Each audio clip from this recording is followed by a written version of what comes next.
বার্তা এক নজর। পশ্চিমবঙ্গ জুড়ে শুধুমাত্র দুর্নীতি আর দুর্নীতি, তার কোনো কিছু শেষ নেই। শিক্ষা প্রতিষ্ঠান থেকে চাকরি প্রাপ্ত নিযুক্ত কি সেই নেই? স্বাস্থ্য প্রতিষ্ঠান সমস্ত জিনিস শেষ করে দিয়েছে। যা ছিল বামফ্রন্টের সাম্রাজ্যের রাজত্বকালে, এখন তাই শুধু দলের ঝান্ডার রং আলাদা। আগের বামফ্রন্টের সরকারের রাজত্বকালের চোরদের লোকদের জন্য 34 বছর আর এখনকার 15 বছর শেষ হলো প্রায়। শুধু চুরি আর চুরির ঘটনা। মানুষের ভোট দিয়েছে সরকারের বদলের। সরকার বদল হলো বঙ্গমাতার সংস্করণ। এখন কি দেখছেন বাংলার জনসাধারণ? সুপ্রিম কোর্টের রায়, এসএসসি 2016 প্যানেল বাতিল। দুর্নীতির অভিযোগ তুলে শিলিগুড়ির রাজপথে বিজেপি। এদিন ভেনাস মোড়ে একটি মিছিল করা হয়। বিক্ষোভ মিছিলটি শিলিগুড়ির ভেনাস মোড় এলাকা থেকে শুরু হয়।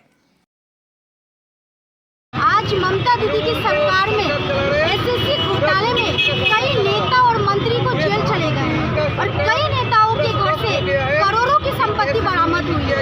तो बंगाल में इस तरीके का जो ये घोटाला और कई शिक्षकों पे अत्याचार जो हुआ है, जो आज युवा सड़क पे आ गए, इसका अन्याय और न्याय कौन करे?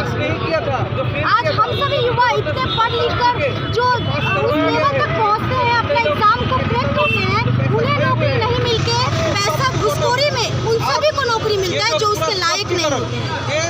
इसीलिए आज हम लोग यहाँ पे युवा मोर्चा की तरफ से भारतीय जनता पार्टी के हम लोग यहाँ पे आज विरोध मार्च निकाल रहे हैं और आगामी अगर इस पे जल्द से जल्द कार्रवाई नहीं की जाती है और ये नेता मंत्री है इनको जेल में नहीं घुसाया जाता है तो हम लोग घोर आंदोलन करेंगे।